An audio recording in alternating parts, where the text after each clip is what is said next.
신앙생활하면서 성령을 받아야 한다. 성령 충만해야 된다. 그래야 제대로 신앙생활을 하는 거다. 그렇지 않으면 안 된다. 이런 말들을 많이 하고 또 듣기도 합니다. 그만큼 성령의 함께하심, 성령 충만이 중요하다는 말입니다. 그래서 성령을 받으셨습니까? 물어보면 선뜻 받았습니다. 이렇게 대답하는 분보다는 글쎄요, 잘 모르겠습니다 하시는 분들이 참 많습니다. 보통 성령이 임하면 뭔가 특별한 능력이나 은사가 나타난다고 하는데 아무리 생각해도 나한테 그런 특별한 은사나 능력이 없는 것 같아서 잘 모르겠다고 대답들을 하십니다. 성령은 하나님께서 믿는 사람 모두에게 주시는 것이다 라고 분명히 성경은 약속하는데 긴가민가 할 때가 참 많습니다. 특별히 오늘은 성령 강림 주일이라 성령께서 나와 함께 하시는지 우리가 말씀을 통해서 한번 되돌아보기를 소망합니다. 이 자리에 함께 예배하는 저와 여러분 모두는 성령님이 함께 하시는 사람, 성령을 받은 사람입니다. 고린도전서 12장 3절에 보게 되면 성령으로 아니하고는 누구든지 예수를 주시라 할 수 없다. 즉 예수님께서 내 죄를 용서해 주신 나의 구세주입니다. 예수님께서 나와 함께 하십니다 라고 고백하는 것, 그것은 내 스스로 고백하는 것이 아니라 성령께서, 하나님께서 함께 하셔야만 고백할 수 있는 것입니다. 그래서 예수님께서 나의 구원자가 되십니다. 하나님께서 나의 아버지가 되십니다라고 고백하는 것, 그것은 성령께서 함께 하실 때만이 가능한 일인 것입니다. 그래서 저와 여러분이 함께 모여서 예배하는 이 시간, 그리고 예배에 참석한 여러분 모두는 하나님께서 주신 그 약속의 말씀대로 보내주신 그 성령을 다 받은 사람입니다. 오늘 요엘서 2장 28절에 보게 되면 하나님께서 요엘 선지자를 통하여 약속을 주십니다. 무슨 약속을 주시느냐? 내가 내 영을 만민에게 부어주리니.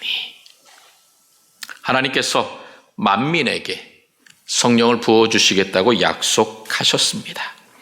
이 만민이라는 게 무엇이냐? 문자적으로 얘기하면 모든 육체입니다.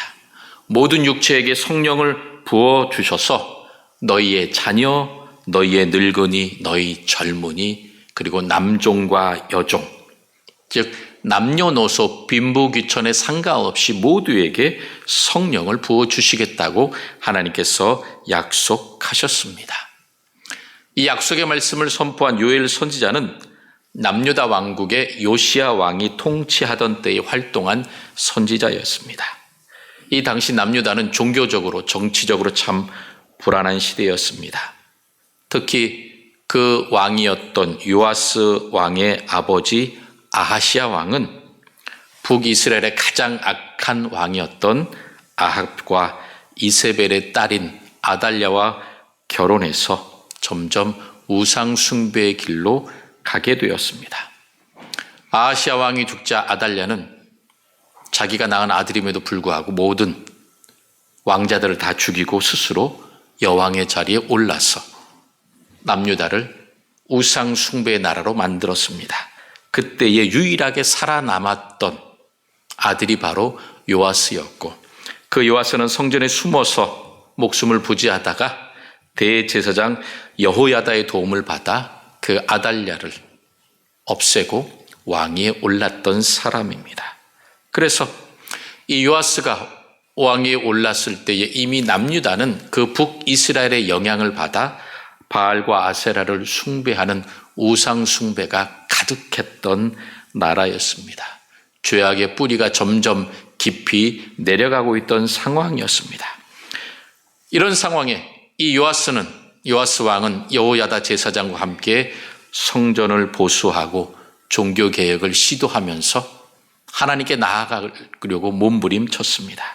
그런데 막상 제사장 여호야다가 죽고 나자 이 요아스 왕은 그 마음에 하나님을 향한 열정과 열심이 점점점 사그라들었고 결국 정치적, 종교적인 저항에 부딪혀서 요아스도 점점 힘을 잃게 되었던 것입니다. 그래서 우상 숭배하는 나라로 다시 되돌아가게 되었던 것입니다.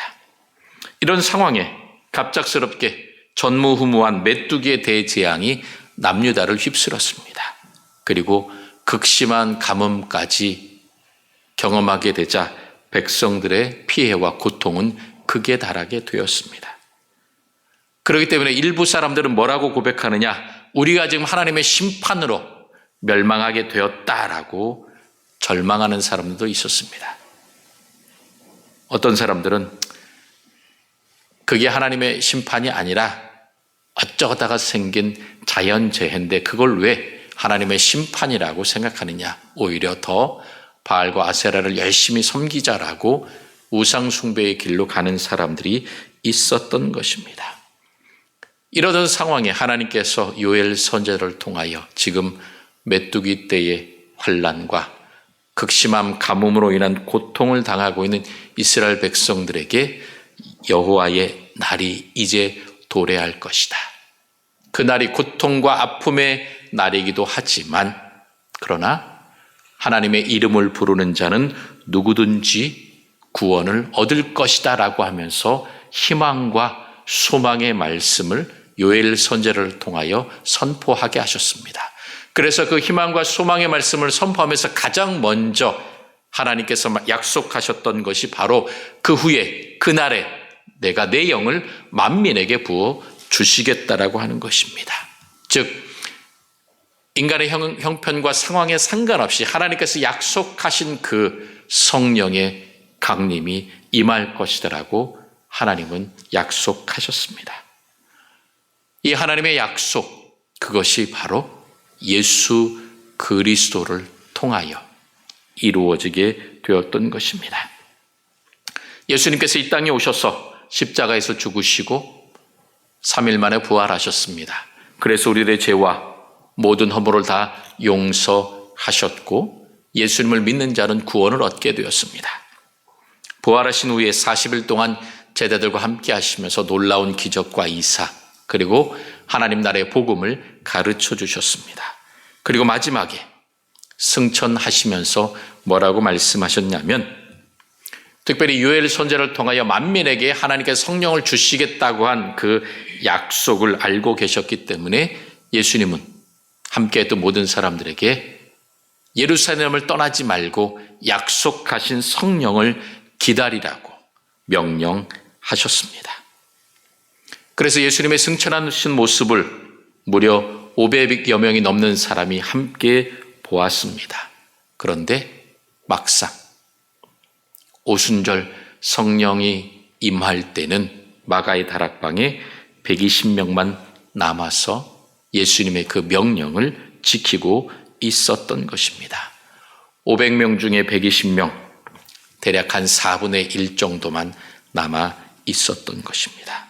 이처럼 예수님을 따르던 사람도 예수님의 부활과 그리고 함께했던 모습을 경험했던 사람들도 그 하나님의 약속을 믿지 못하고 예수님의 명령을 지키지 못하고 떨어져 나갔습니다. 성령을 받지 못했습니다.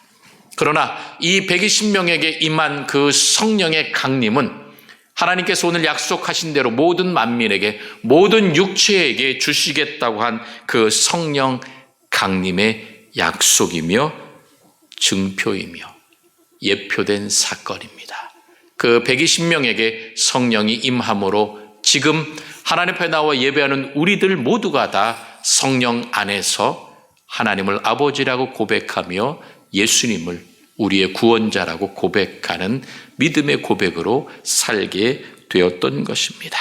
그래서 남녀노소 상관없이 누구든지 예수님 앞에 나아오고 하나님에 대한 믿음을 고백하게 되면 성령 안에서 살아가게 되고 하나님께 영광 돌리는 예배자로 살아가게 됩니다. 이 시간 예배자로 하나님 앞에 나와 있는 여러분 모두에게 성령께서 언제나 함께 하시고 여러분들을 도와주시고 지켜주시고 인도해 주십니다. 그렇다면 하나님께서 왜 성령을 보내주시겠다고 약속하셨을까요? 오늘 28절 말씀을 보게 되면 그 성령이 임함으로 말미암아 너희 자녀들이 장래일을 말할 것이며 너희 늙은이는 꿈을 꾸며 너희 젊은이는 이상을 볼 것이다 라고 말씀하셨습니다. 장래일을 말한다. 흔히 장래일을 말한다 그러면 무엇을 가장 먼저 생각합니까? 미래에 어떤 일이 생길지 그걸 누가 가르쳐주면 참 좋겠다. 그래서 해마다 새해가 되면 토정비결도 보고요. 그리고 어떤 일이 많으면 좋을 것 같습니까? 라고 점을 보러 가는 사람들도 많습니다. 물론 세상 사람들은 그러한데 믿음의 사람들은 그렇게 해서는 안 된다는 것입니다. 믿음의 사람들도 혹시 착각해서 장래일을 말한다는 것이 미래에, 즉 다음 달에 그리고 내년에 우리에게 어떤 일이 있을까 이것에 대하여 말하는 것이 아닙니다. 성경에서 말하는 장래일, 미래일을 말한다는 것은 두 가지 의미가 있습니다. 첫 번째로 우리가 흔히 이야기하듯이 미래에 앞으로 어떤 일이 벌어질지 그것을 말한다는 것입니다. 둘째는 하나님의 대변자, 즉 하나님을 대신해서 백성들 앞에서 하나님의 말씀을 선포한다는 것이 바로 장래일을 말한다는 것입니다. 사도행전 2장에 오순절에 성령이 강림한 이후에 성령 충만한 제자들이 예수 그리스도의 십자가의 죽으심과 그리고 부활과 구원하심에 대하여 담대하게 증거했습니다. 선포했습니다. 그래서 수천 명이 회개하고 구원받은 놀라운 생명의 역사가 일어나게 되었던 것입니다. 그러므로 오늘 이 요엘서 2장에서 장래일을 말한다는 것은 바로 오순절에 일어났던 대로 예수님의 제자들이 성령을 받은 이후에 예수 그리스도의 십자가의 죽으심과 부활에 대하여 구원에 대하여 선포할 때 사람들이 그것을 듣고 예수님께서 내 죄를 위해 죽으셨습니다라고 고백하며 나는 죄인입니다라고 회개하며 자복했던 역사가 일어나게 되었던 것입니다. 그러므로 장래일을 말한다는 것은 바로 이것입니다. 하나님께서 우리를 사랑하셔서 예수 그리스도를 이 땅에 보내주신 것을 내가 믿고 그것을 많은 사람들에게 가서 전하는 것, 그것이 바로 장래일을 말하는 것입니다. 미래를 말하는 것입니다. 우리들의 미래가 하나님 안에서 예수 그리스도 안에서 영생복락을 누리며 하나님의 자녀된 권세를 누리면서 살아가는 행복한 삶, 영생의 삶을 살아간다고 확실하게 고백하는 것입니다. 그러면서 또한 뭐라고 말씀하십니까? 성령을 주심으로 꿈을 꾸게 된다라고 이야기합니다. 그리고 꿈을 꾼다라는 것에 이어져서 이상을 볼 것이다 라고 말씀합니다. 이 꿈을 꾼다는 것, 이상을 본다는 것 거의 같은 의미입니다. 꿈을 꾼다, 즉 잠잘 때 꾸는 그 꿈이 아닙니다. 하나님께서 특별히 자신의 뜻을 이루기 위하여 하나님의 사람들에게 그 꿈을 통해서 깨닫게 하시고 말씀해 주시는 것입니다. 야곱이 자기 형 에서의 장자의 축복권을 뺏은 다음에 외삼촌 라반을 찾아 하란으로 도망가던 중에 들판에서 잠이 들었습니다. 그가 잠이 들었을 때의 꿈에 무엇을 봅니까? 하늘문이 열리고 사닥다리가 내려왔고 천사가 오르락 내리락 하는 그 꿈을 꾸게 되었던 것입니다. 이것은 무엇이냐? 바로 야곱이 가는 길에 하나님께서 함께 하시고 너와 동행하시고 지켜주시겠다. 그리고 하나님께서 뭐라고 말씀하십니까? 내가 이곳으로 돌아오기까지 내가 너를 떠나지 않고 지키고 보호해 주시겠다라고 말씀하셨습니다. 이와 같이 하나님께서 야곱에게 주셨던 이 꿈은 야곱으로 하여금 믿음을 갖고 그의 가는 걸음걸음마다 하나님이 함께 하신다고 하는 확신 속에서 살아가게 되었던 하나님의 약속이었던 것입니다. 그러므로 이 꿈을 꾸고 이상을 갖는다고 하는 것은 내 욕심, 내가 앞으로 무엇이 되고 싶고 내가 하고 싶은 일이 무엇이니까 그 일들을 위해서 이렇게 되면 좋겠다. 하나님, 내 꿈을 이루어 주십시오라고는 자기의 욕망을 갖는 것이 아닙니다. 하나님의 나라, 예수 그리스도를 통한 구원의 은총, 그리고 하나님께서 원하시는 그 놀라운 통치와 다스림 속에서 모두가 행복하며 기쁨의 삶을 살아가는 그러한 꿈과 비전을 갖고 헌신하도록 하나님과 동행하도록 하기 위하여 하나님께서 꿈을 꾸고 이상을 갖게 하신다는 것입니다. 그래서 우리가 사도행전 16장에 사도 바울이 열심히 전도하면서 어떻게 됩니까? 이제 아시아로 가고 싶어 했습니다. 그런데 하나님께서 이상을 보여주십니다. 어떤 이상을 보여주십니까?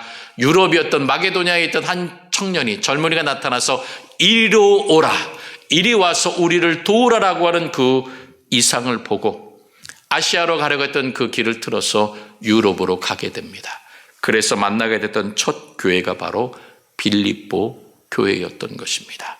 그래서 그 빌립보로부터 시작해서 유럽으로, 그리고 미국으로, 그리고 나서 이 아시아까지 복음이 전파되는 놀라운 역사가 일어나게 되었던 것입니다. 이와 같이 하나님의 뜻과 복음의 역사를 위하여 꿈을 갖고 이상을 갖고 자기 삶의 터전에서 최선을 다하도록 하나님께서 하나님의 자녀들에게 성령을 보내주셔서 그 꿈과 이상을 갖게 하신다는 것입니다. 그래서 이 성령을 주심으로 하나님의 백성들이, 성도들이 하나님의 뜻을 깨닫고 하나님 나라와 복음 전파를 위해 헌신하고 힘써야 한다는 것이 바로 성령을 우리에게 주신 목적입니다. 요엘 선지자를 통하여 하나님께서 이적을 하늘과 땅에 베푸시는데 피와 불과 연기 기둥이라라고 말씀하고 있습니다. 그런데 이 피와 연기와 불, 이것을 보면 여러분 어떤 것이 생각납니까? 평안함보다는 심판, 멸망, 고통, 아픔의 이미지가 생각날 것입니다. 우리가 잘 아는 것처럼 소돔과 고모라가 멸망할 때에 하늘로부터 무엇이 떨어졌습니까? 유황과 불이 떨어졌습니다. 그래서 그 유황과 불이 떨어지면서 그 소돔과 고모라가 불타오를 때에 마치 옹기 가마에서 연기가 올라오는 것처럼 그곳에 연기가 가득히 치솟았다고 성경은 말씀합니다. 하나님께서 애굽을 심판하실 때에 그들의 풍요한 젖줄이었던 나일 강물이 피가 되었습니다.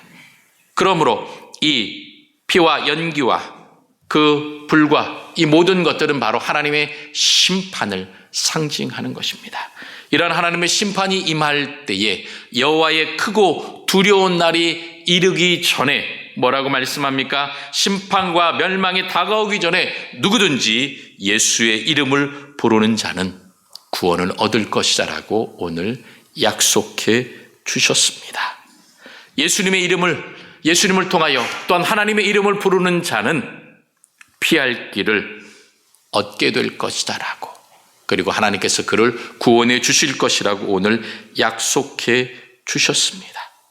그러므로 그 고통 중에, 아픔 중에, 심판 중에 살아남아 구원받은 자가 하나님의 부르심을 받아 복음 전파의 사명을 갖고 구원받으며 많은 사람들을 생명의 길로 인도할 것이다라고 오늘 요엘 선지자는 선포하고 있습니다.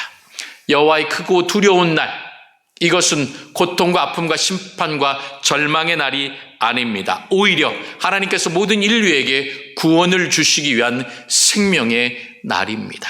그 고통과 아픔과 슬픔을 보고 내가 살아갔던 죄의 길에서 돌아서서 이제 세상을 바라보며 내 욕심을 향하여 소리쳤던 것이 아니라 하나님의 이름을 부르며 하나님을 바라보아야 한다라고 하는 것입니다.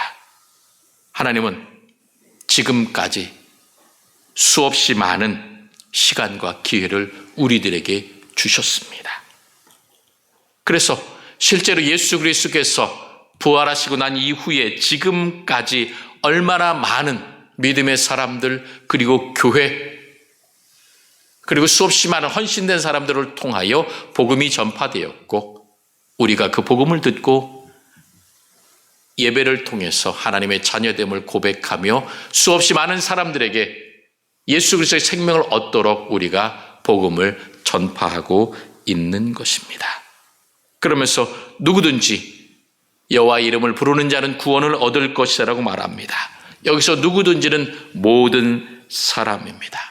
성경에서 말한 대로 너희의 자녀, 늙은이, 남종과 여종, 그리고 유대인과 이방인 모두를 다 포함한 사람입니다. 그런데 여러분, 모든 사람들이 하나님의 이름을 부를 수 있느냐? 아닙니다.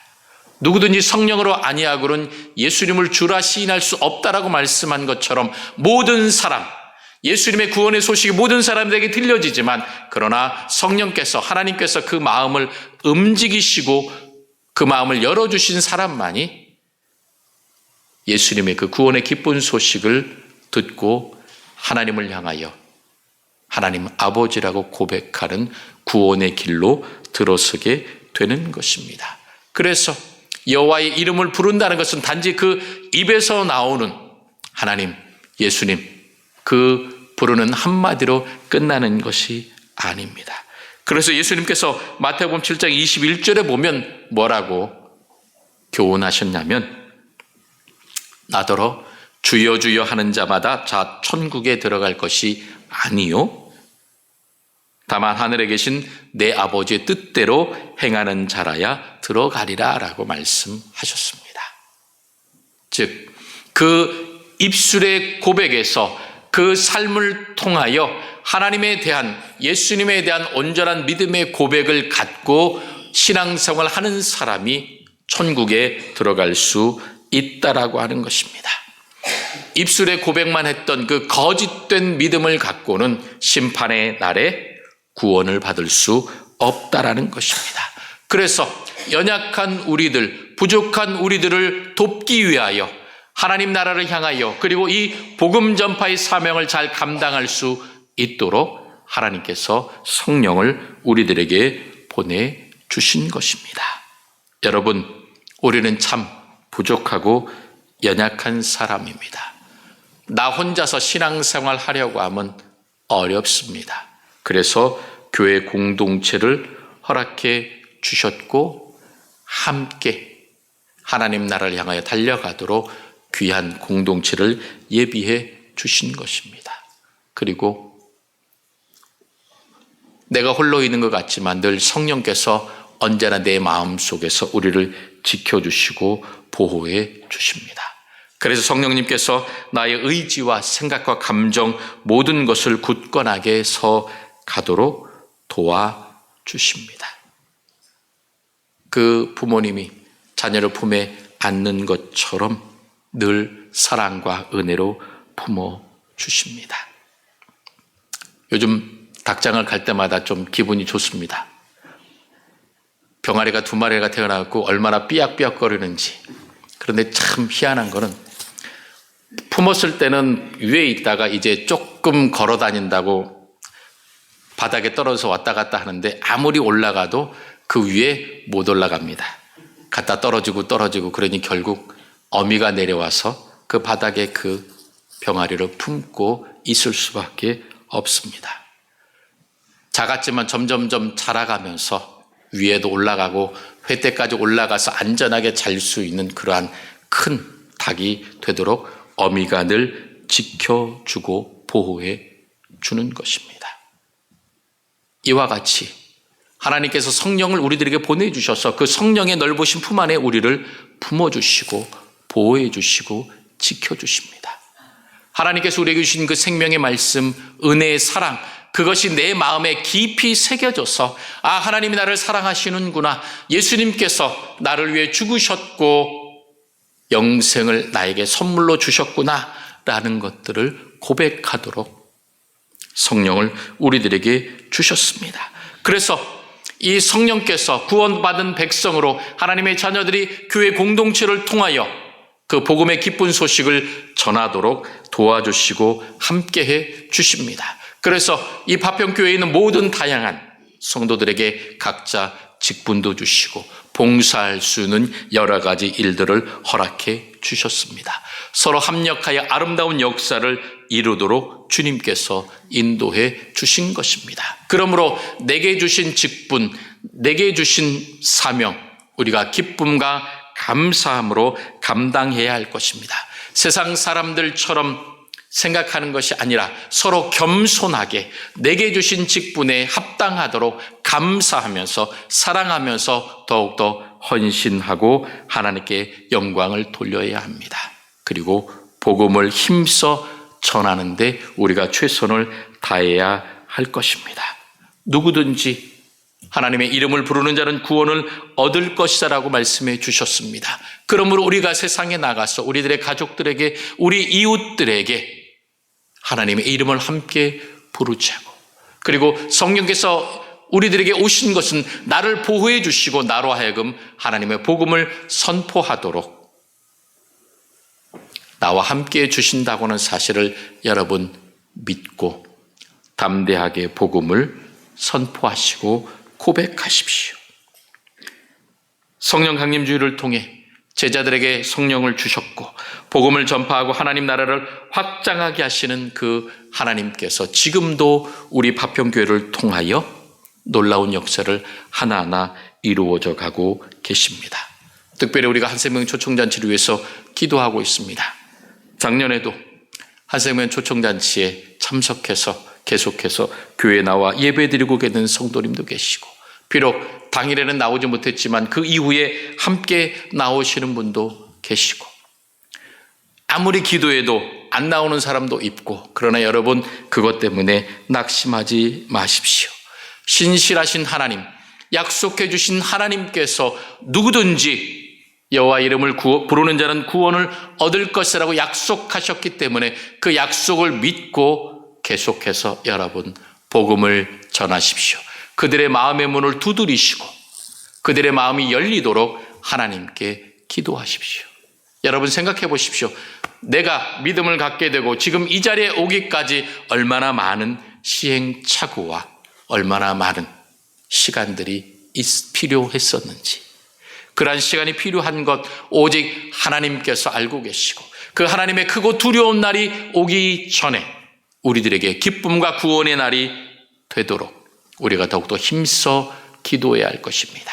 성령께서 내게 오셔서 나로 하여금 나를 사랑해 주신, 구원해 주신 그 놀라운 은혜를 고백하며 복음을 전파해야 할 것입니다. 하나님을 자랑하며 하나님의 사랑을 고백하며 날마다 복음을 전함으로 하나님을 기쁘시게 할 뿐만 아니라 우리 주변에 놀라운 구원의 역사를 이루어내는 생명의 통로로, 축복의 통로로 날마다 든든히 서가는 우리 모든 성도들이 다 되시기를 주님의 이름으로 축원합니다.